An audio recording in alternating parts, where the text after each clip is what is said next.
What's up, guys? I'm Chad Barnes, and welcome to the channel. Here, it's all about real car talk, from simple fixes to smart driving tips and keeping your ride in top shape. If that sounds good to you, go ahead and give the video a thumbs up. Hit that subscribe button, and make sure you watch all the way through. There's a lot of good stuff coming.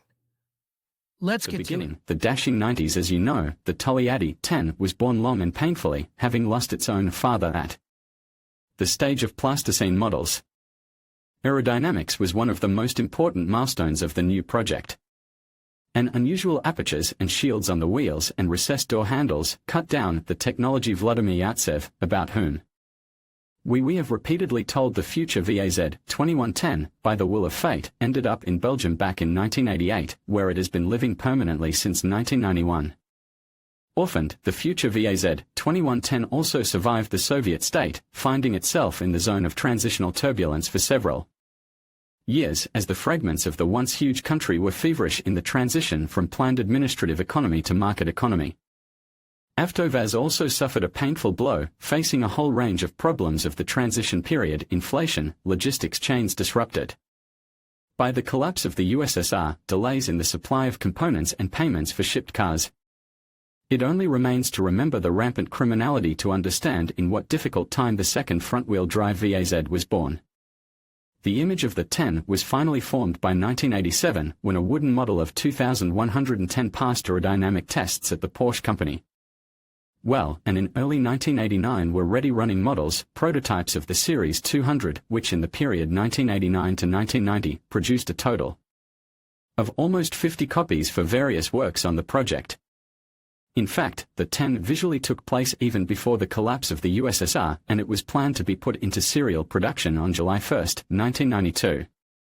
In 1987, the model was blown in Germany and was compared willy-nilly with the newest Audi 80 at that time, against which the future 10 looked very decent. And then came August 1991. Swan Lake on TV put a fat cross on many Soviet prospects, but AvtoVAZ managed to demonstrate the prototype of the 10 in late 1992 at the exhibition organized by Logo VAZ in the Moscow Manege. And then, silence. To be more precise, silence, although for the company itself the first half of the 90s could not be called quiet and calm. The plant was busy surviving, and there was practically no work on the design of the new model. Probably the fact that Yartsev had already emigrated to Europe by that time had an impact.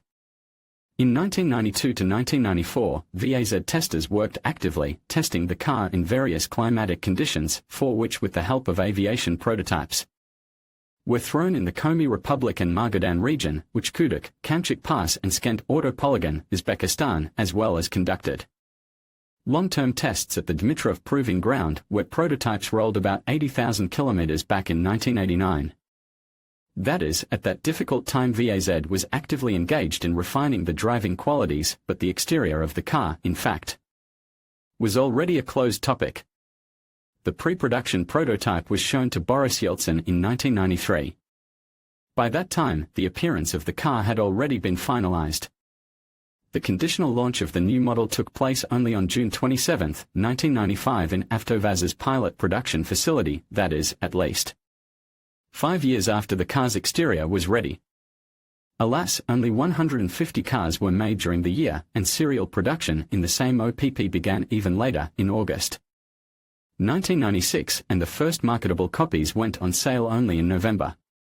And more or less large-scale production started in 1997, that is, the design of VAZ-2110 at that time could seem fresh and modern only in comparison with the Angular Zubel, because it was 10 years old.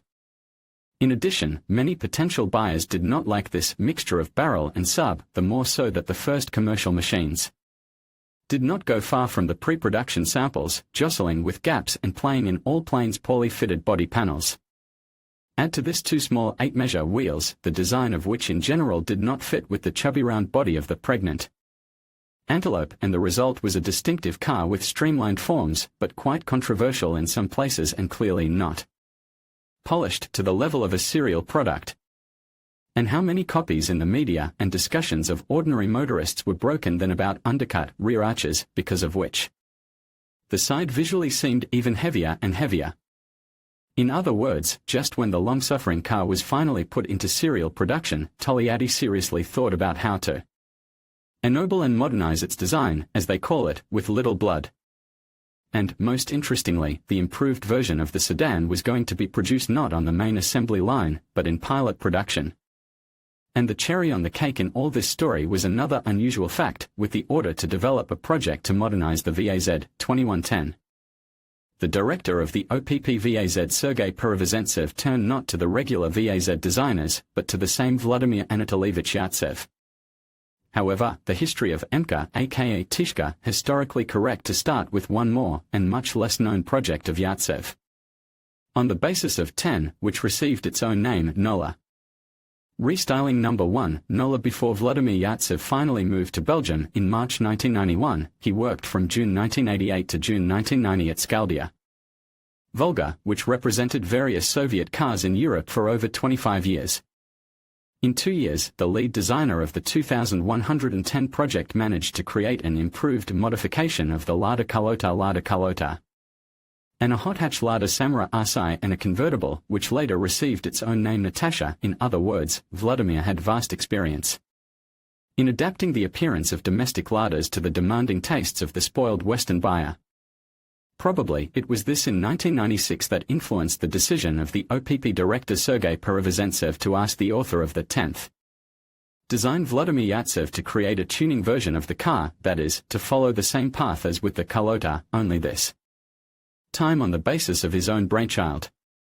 Recall, the official launch of the 10 took place in 1995, but at that time, the cars were only assembled in small batches in the OPP bypass technology. Nevertheless, Perevozentsev together with 2 other Sergei Tartarinov and Zyaborov already saw the sense in both modernizing and ennobling the not at all uncontroversial appearance of the 10. And it is quite logical that it was the author of the design who decided to entrust a kind of work on mistakes. The first sketches were drawn in no time. It was assumed that the car would receive a new aerodynamic dodger in the lower part of the body along its perimeter, original grille moldings and, of course, expressive alloy wheels instead of the 8-iron.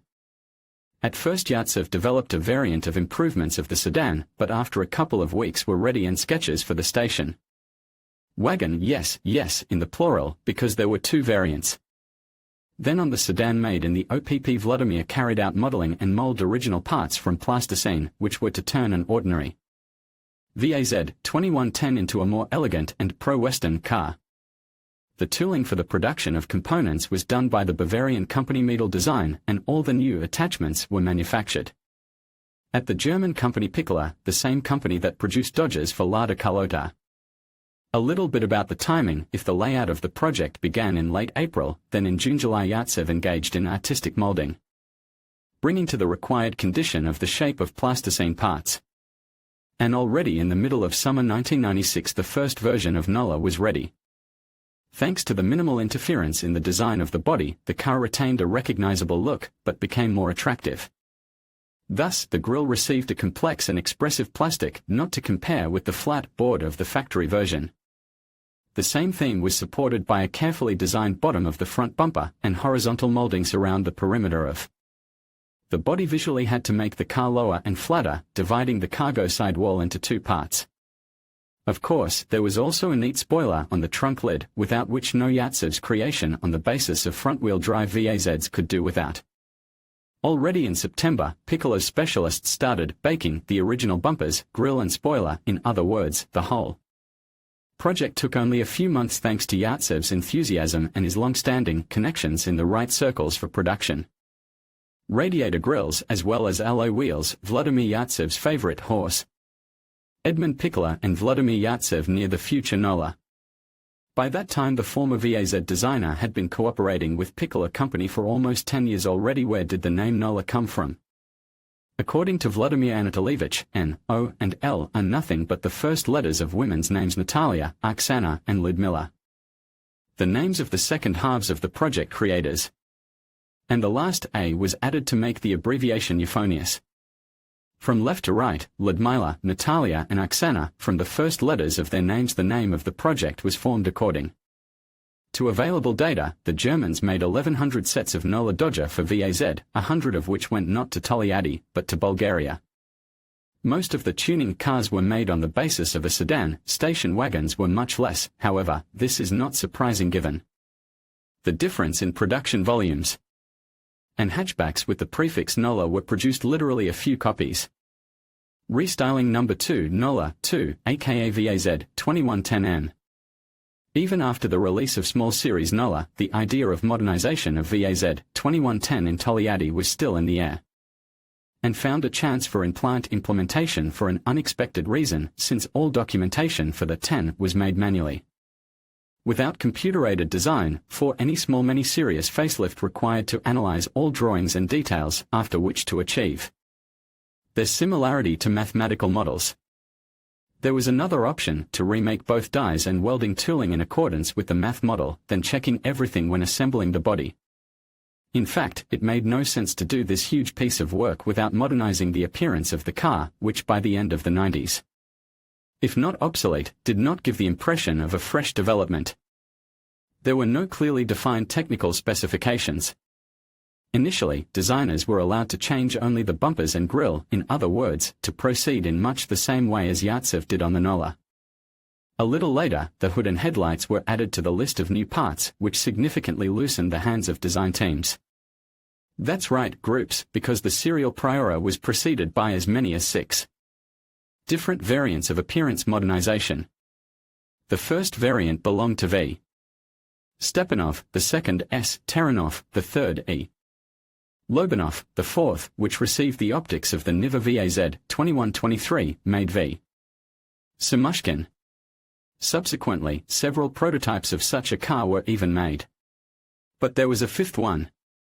Sergei Perevozentsev ordered it for Vladimir Yatsev, having given the latter a brand new Cherry 10 from Togliatti in early August. Then literally in a matter of weeks, as they call it, in one breath Vladimir created a new variant of VAZ-2110 appearance, which received the conventional designation Nola 2. It should be reminded that the ABS plastic add-on elements for the Lada Nola were produced in Germany at the Piccola company. However, the operation of cars with Dodger in Russian conditions showed that bumpers and sill plates turned out to be too fragile at low temperatures and at the same time practically could not be repaired after damage because they were destroyed. So the idea of creating a new version of the Nola and subsequent production of Dodger elements made of impact-resistant elements in Russia was born. Vladimir Anatolievich started modeling the same day when he received the car. As Yatsev himself recalls, having used the Nola bumpers, I started modeling together with my eldest son Roman. I wanted to say started to work, but the pleasure of knowing that you want to make your child better does not allow to use this word.